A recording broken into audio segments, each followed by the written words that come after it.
Welcome to another episode, The Mind's Eye with Mike Lowry. As you already know, this is your host, Mike Lowry. This is part two of the mini series about relationships and dating. Stay tuned, you might learn something.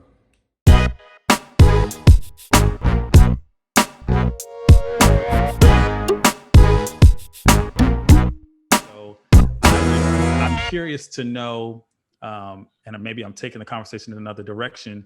As women, when you're dating men early in the conversation, I'm curious if you all are evaluating whether any of those things are important to the man that you're dating. Are you asking at the dinner table, like, yo, so are you reading books? Like, what's good? What's the deal with God? Are you in therapy? I mean, are these things that are important to you early in the dating process, or are we getting further along and you're like, yo, this dude is emotionally falling apart? You know what I mean? Are those things that you guys That's care actually about? a good point. Like, how are you starting that conversation now from the beginning? Can y'all answer that? Yeah, I mean, I can say I probably experienced both where, one person that I was dating, we didn't have the conversations about mental health or, we definitely were connected in that we were both Christians and we both, had a relationship with God and all that. But we did not talk about mental health. We didn't talk about therapy. We didn't talk about those sorts of things. And, like you said, Will, as a relationship went on, I was like, oh, you're crazy. And it just was, and it was almost to the point where I thought I was crazy. Realized like, no, it's not a me thing. It's definitely a you thing. But at that point, it was too far gone for me to even like. I realized it was so bad, and this person was a narcissist, and I don't give I've a dated a lesson narcissist what a before. narcissist Yeah. is. But um, you know, I was either going to lose my mind being with that person, or I was just going to let them go and pray they sought Jesus in therapy. Oh my God. So then moving forward into a new relationship, that was like maybe conversation number two. So what are your thoughts on mental health? But I think that those conversations are important to have because, to your point, Will, you said that like you got to a point yourself, and I don't know what influenced you to get there, but where you said, I need help. I need to get more information. I need to, and so you do have to kind of assess whether that person is in that space or if they have too much pride to be able to seek therapy. And sometimes that takes a little bit of time to discover, but I do think it's important to have those conversations right away. I think the biggest thing for seeking out people that are for you initially, like in dating, is to really, if you, is to be in tune with yourself. I think if you're extremely in tune with yourself, you can seek the good and the bad really quick because you know what your body and what you will respond to, like because you know you, versus you'll see that BS when it comes a mile away, or it may take a while. You might be 6 months in and be like, oh, you this way now? Like, it's, a lot of that has got to do with our own inner being. I think, I believe that we are in tune with ourselves. We really understand and know what we want and respond to. Like our body talks to us sometimes more than our mind does. If you believe that kind of spirituality behind things, and understanding that like this there's somebody that isn't for me now, and then emotionally and consciously thinking about it, like I need to move on. Because it doesn't make sense if that person isn't for you in 6 months, they never were to begin with. And you saw some of that stuff early, you just kind of overlooked it because they have been rich or good looking or whatever. But I think being in tune with yourself and knowing yourself can really attract the type of people you want around you, whether it's a relationship, business, friends, dating, whatever it is. I think people also don't know how to date, which is why they end up in these situations. So, like you mentioned before, the purpose of dating is to determine if you're compatible with somebody. But people will be like, this person, whole bunch of red flags. I'm gonna ignore them now because I and I also have no intention for this relationship. So I'm going to continue to engage and get whatever I want to get out of it and not be concerned about the future, because I'm not thinking about the future. I'm thinking about right now and getting my needs met for whatever those needs are. And that's all they pay attention to. And it's like, y'all break up every 5 minutes. Y'all ain't compatible. It's time to let it go. But they be like, nope, I like them now. It's like, do you? Because yesterday he was calling a whole bunch of names. I have an unpopular like rule in dating, and everyone makes up their own rules, but I don't like dating people who date from person to person to person to person to person. I want to date someone who's comfortable with being by themselves, who's had some margin to go like, who am I? What do I like? What bothers me? Exactly, right? Because if you had, 6 people in 6 years, you don't know you know the other 5-6 people you've been with. So I'm good with me, and I'm good to quickly tell you, you're not for me. This is cool. I'll talk to you in a couple weeks. But if you don't know, you know what I'm saying? Like you're not going to be in tune with that. And what made me think about that was Nakia, NY''KYA. You said you dated a narcissist, and what's crazy is I dated someone who would fall in that category, but I didn't have the words or the language for it. But I was like, something off. Like what? Like, don't you see me? What's wrong with you? And then months later, I was like, oh, that's what this is. You are fill in the blank, right? But before I had the language to describe what it was, like you said, my body, my mind, my soul was like, well, something off. Like, why am I investing my energy into this? Something's crazy. And then later I had the language for it. But I often appreciate people who have taken a little time to do a little self-discovery, especially in a certain age bracket. I feel like the 20s is fun to date and it's great, but it's a really great self-discovery time too. Yeah. I always wonder why we as a people force these situations we know and feel in our heart won't work. And like, I start to come loneliness sucks. Yeah, it's so funny that you say that, because when I was about to say that, I think that people rather be lonely than alone.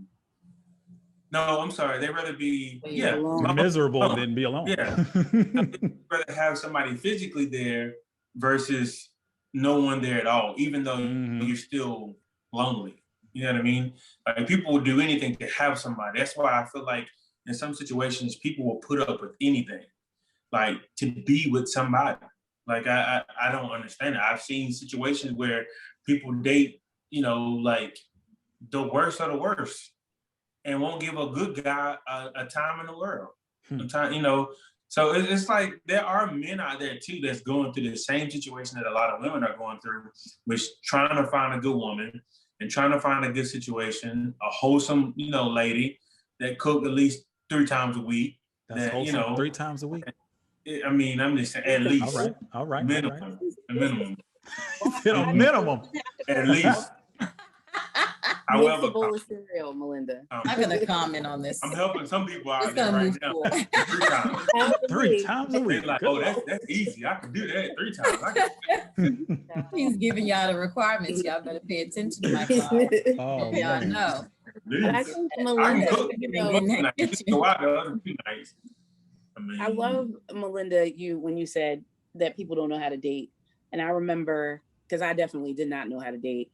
Still don't know how to date, which is part of why I'm on here, right? But you saying that, right? I remember coming down south and my grandmother's twin sister asking me if I was courting, and I had no idea what the heck she was talking about. She was asking me if I was courting, and she said, "Am I courting?" And courting. Yes, a million times for me to understand. But even when she did say it, I only happened to know because it's something I read in a book about, someone being courted.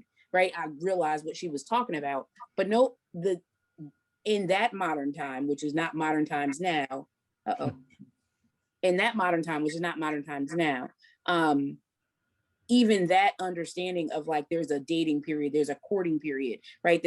That was not something that was familiar to me or any of the people who are in my circle of influence. So I came back and told the story, like, do y'all court? Is that what you're doing? And my grandmother, having raised so many kids, try to shelter me from all of that, right? She wanted me to be focused on school, so I feel like in some ways I missed that opportunity to actually court in my younger years, right? And so the first thing to Melinda's, I don't understand why people do this and they, have the red flags. You like read me the riot act because that is my life. Like I found someone, I saw the red flags, I stayed with them and was in the moment of now and now and now and now and now until I got to a futuristic state of mind of the things that I wanted for myself and realized we were no longer compatible. Like what I want next in my life, you are comfortable being where you are. And that didn't mean that he made a decent amount of money. He was decently looking, like, right, all the things. What I saw past was that there was a real genuine character and spirit in his heart that kept me there, because even though we were incompatible in other ways, we're still compatible in many other ways. But I knew that I needed to move in a different space, in a different way. But I hadn't courted enough or dated enough to even know what y'all are talking about now. Like if I think back, right, I wasn't thinking about, oh, like I could date someone else, right? That wasn't, to me, that was taboo. Like you date this one and you stay with this one, right? And so it just turned out that we, at the time, were very compatible. So we stayed together for even longer. And it was like, oh, we're going to get married and all the things. But then it was like, no, we can't get married because I don't like seeing you when I come in the house. Like it was just, that's what it was. So to your point, I think part of that, so to you and Will's point, there is a lot of education that has to happen around dating, right? Like, and to your point, being out of the dating game, I can't tell you the number of years, but it's well hitting into 10, right? Being out of the dating game, not even knowing how to get back in, right? These are the conversations that have to happen in order to feel comfortable for someone that's my age, which I won't tell you all the ages, but I'm definitely older than everybody on here, right? To hear I don't know. I'm older than you. I am. Okay. You told me how old you were in the beginning. She was listening. My bad. Yes. But the fact of the matter is, right, there's a lot of people that sit in the same bubble as me that you don't understand that dating is meant to get to know more people, right? That it's not meant to be, right, the end all be all, right? You think you found someone that might not be the right match for you. But there's a lot of people who that's not how you were raised. That's not what not because, mine was just out of sheltering so that I would have a wonderful life. Some people just don't know because the models are the things that they've seen, which Mike, you touched on, right? There's no real role model in what that looks like. Or the role model was somebody that was a gigolo doing all this stuff all the time, right? And so these are the conversations that I think are so important, is understanding, like, so you date, there's a dating period. You do not have to touch. You do not, right? To get to know if you're compatible, to ask the questions, right? I didn't think to ask the questions about, thank goodness he believes in God, but right, I didn't think to ask this man about God and what his feelings were and all of that, like back then.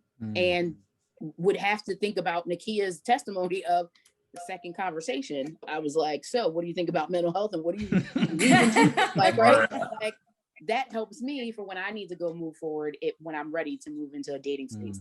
But I really appreciate this conversation because, right, when Melinda started talking, she was reading me the riot act. Like, yeah, that would be me. That would be I. You are talking about me. Hated him yesterday and love him today, right? That would be me. You're talking about me. So just not knowing how to date is just I think a difficult thing, and I think it's definitely in our community more so, right, than other communities.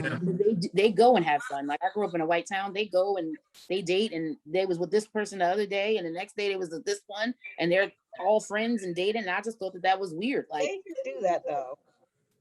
But I was gonna say, in our community, you have that word. If you do that. And I have an unpopular opinion, just like Mr. Will. Like, and you kind of alluded to this too. Like, part of the issue that we have with dating is that we get into all the physical real quick. Yes. We think that we are into this person, like they're the one, and like I love them, they love me, and you have all this companionship, all this time. You're having sex, so you're just like, yeah, we it's it. But you don't really have a clear mind after that point, so you can't really step back from all the euphoria and the physical and the lust to really decide, like, is this person actually for me, or am I just having a good time? And so you're like 4 or 5 years in, and you're like, I was just having a good time that whole time. But like from a partnership, kingdom purpose perspective, this could never work. We move too quickly down the physical path. So you didn't really have to figure all that out before you were just in it. So you were built a house, right? But there was no foundation. Right. So we do that all the time. All the time. Over and over and over and over.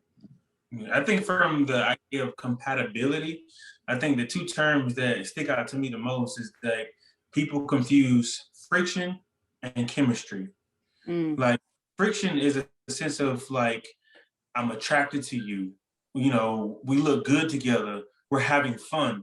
But chemistry is like all those things as well, but we also like all the same stuff. You know, we kind of have similar backgrounds. We both like go to church. We both see things the same way versus that, you know, initial attraction, like, oh yeah, we both look good. We both look good together. We both attracted to each other. And to your point where now we in the bed after a week, you know, it's like, oh yeah, now that friction literally is going and going and going when the chemistry is going to subside after that friction subsides. Because like once that time comes where I ain't in the mood, I don't feel like it, can we still have that chemistry to where we can watch the same movie and both of us stay up and watch it all night? Like, I mean, it's a difference from the friction and chemistry. People getting caught up in the lust of the friction of the attraction of an individual versus really finding that real chemistry with that person and that compatibility. Right. And I think that people do that and then that's all they focus on, and then they realize they try to have an intelligent conversation with somebody and be like, this person is as dumb as what is happening here? Going back to somebody else's, I forget who said it, but I think people also date based off of their worth and what they think they're worth. So that's why people end up in these relationships where they're dating somebody and it's like, this person is complete trash, like bottom of the barrel dude or a complete nutty woman. But they'll date them because they think that that's what they're worth and that's all that they can get. That's the only person they can attract. So they'll ignore all the other people that are trying to pay them attention because it may scare them, because it's like, oh, I can't live up to the expectations that this person has not even said that they have, but they have X, Y, and Z, or they look a certain way. And I feel like I don't meet those qualifications. So now I'm uncomfortable. And now I'm going to stick with the person that does make me uncomfortable. And that's the person that I know also does not have anything. So that's who I'm going to date. Yeah. Oh, yeah. Melinda. That's a great point. And like it goes back to you valuing yourself, right? Like you said. And then also, you know, kind of circling back to our conversation earlier when we first started about our trajectory, right? Coming here as Black people, the family structure, you know, a lot of us grew up in single parent households.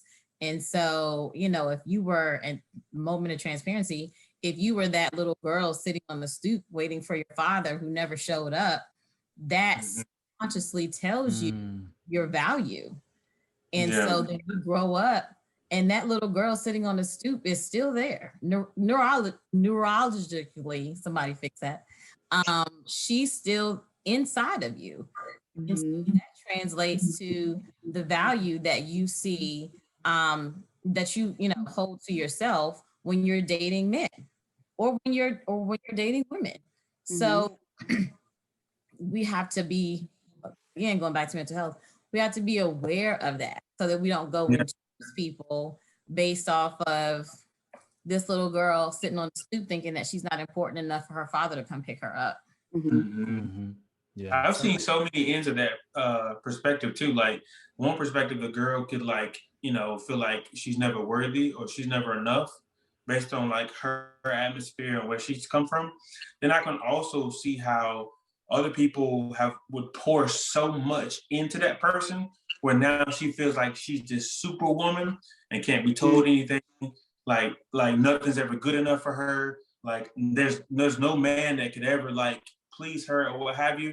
It's just like pouring too much water in a cup. You're gonna make a mess. Like, you know what I mean? So it's like you giving too much or not enough.